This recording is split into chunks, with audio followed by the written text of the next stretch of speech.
ঋণ থেকে মুক্ত হতে 28 রমজানের এই আমলটি করুন। আউযু বিল্লাহি মিনাশ শাইতানির রাজিম। বিসমিল্লাহির রহমানির রহিম। আলহামদুলিল্লাহি রাব্বিল আলামিন ওয়াস সালাতু ওয়াস সালামু আলা সাইয়্যিদিল মুরসালিন ওয়া আলা আলিহি ওয়া আসহাবি আজমাইন।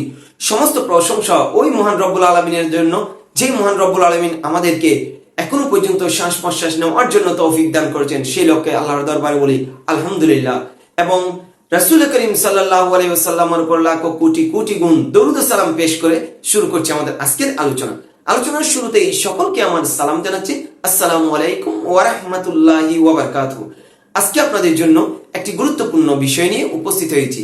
যে গুরুত্বপূর্ণ বিষয়টি হচ্ছে ঋণ থেকে আপনি কিভাবে বাঁচবেন, ঋণ থেকে আল্লাহ পাক রব্বুল আলামিন আপনাকে মুক্ত করবে।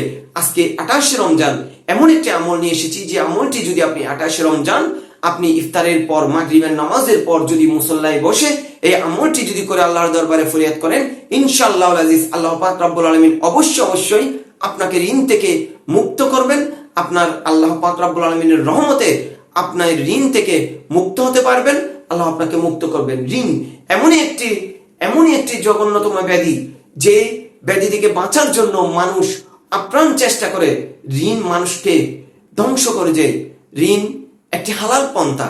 একজন মানুষ যখন সমস্যায় নিপতিত হয়, তখন ঋণ মানুষ একজন অপর ভাইকে সহযোগিতা করে। কিন্তু দেখা যায় যিনি ঋণগ্রস্ত, হয়তো তিনি 1 সপ্তাহ 2 সপ্তাহ 1 মাস 2 মাস 3 মাস এমনকি বছর পার হয়ে যায়, কিন্তু ঋণ দেওয়ার জন্য তার সামর্থ্য হয় না।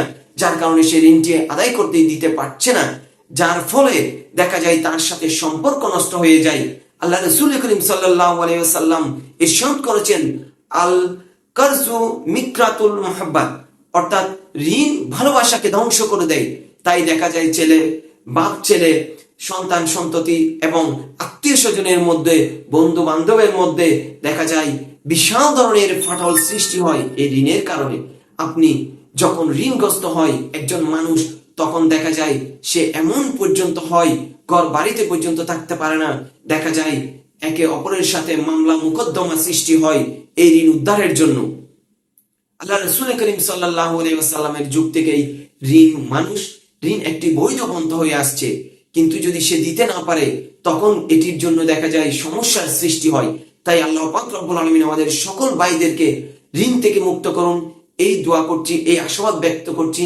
এই 28 রমজানে আজকে আমি আপনাদের জন্য যে আমলটি নিয়ে এসেছি, কোরআনে এই আমলটি যদি আপনি সঠিকভাবে, সুন্দরভাবে যদি আপনি মন থেকে, দিল থেকে খুলুসিয়ত নিয়ে যদি করতে পারেন, অবশ্যই আল্লাহ পাক রব্বুল আলামিন আপনাকে ঋণ থেকে, আপনার যদি কোটি কোটি টাকা পর্যন্ত পাহাড় সম ঋণ থাকে, ইনশাআল্লাহ আজিজ আল্লাহ পাক আপনাকে সেই ঋণ থেকে মুক্ত করবেন ইনশাআল্লাহ।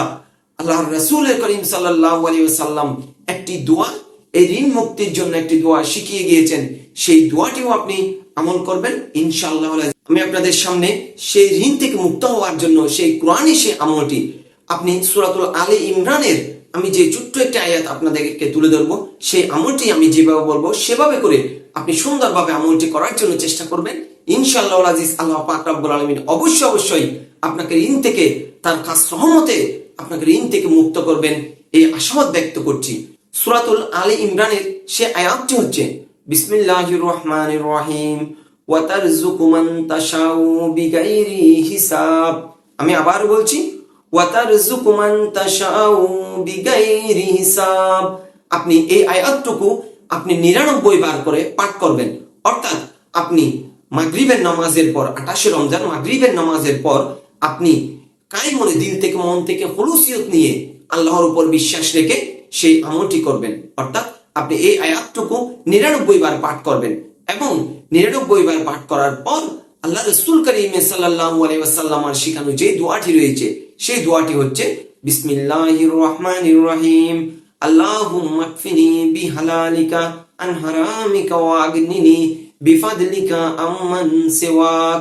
আমি আবার বলছি, আল্লাহুম্মা কফিনি বিহালালিকা আন হারামিকা ওয়া আগনিনি বিফাদলিকা আম্মান সিওয়াক।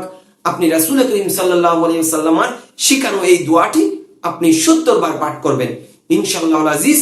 আপনি 70 বার পাঠ করার পর আপনি আল্লাহর দরবারে 2 হাত তুলে আল্লাহর কাছ থেকে ঋণ থেকে ফানা চাইবেন ইনশাআল্লাহ আজিজ। আল্লাহ পাক রব্বুল আলামিন অবশ্যই আপনাকে পাহাড় সম ঋণ থাকলেও, কোটি কোটি টাকা ঋণ থাকলেও আল্লাহ পাক রব্বুল আলামিন আপনাকে তার কাজ রহমতে আপনাকে ঋণ থেকে মুক্ত করবেন, আপনাকে ঋণ থেকে ফানা দিবেন। আল্লাহ পাক রব্বুল আলামিন আমার সকল ভাইদেরকে যারা ঋণগ্রস্ত রয়েছে সকলকে এই ঋণ থেকে মুক্ত করুন, এই আশাবাদ ব্যক্ত করছি আল্লাহর দরবারে। এই দোয়া কামনা করে বিদায় নিচ্ছি। আসসালামু আলাইকুম ওয়া রাহমাতুল্লাহি ওয়া বারাকাতুহু।